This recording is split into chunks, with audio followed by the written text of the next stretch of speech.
Shri Gayatri tours and travels Chardham యాత్ర complete travel plan.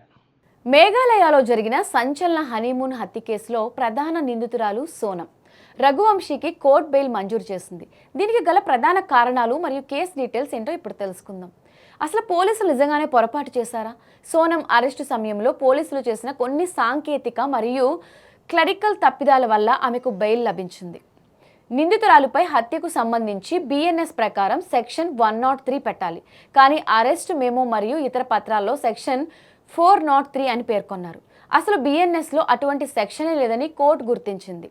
సోనంను arrest చేసినప్పుడు న్యాయవాదిని కలిసేందుకు ఆమెకి అనుమతి ఇచ్చినట్లు రికార్డులో ఎక్కడా లేదని కోర్టు గమనించింది. దీనివల్ల ఆమె తన అరెస్ట్ను మొదట్లోనే సవాల్ చేయలేకపోయింది.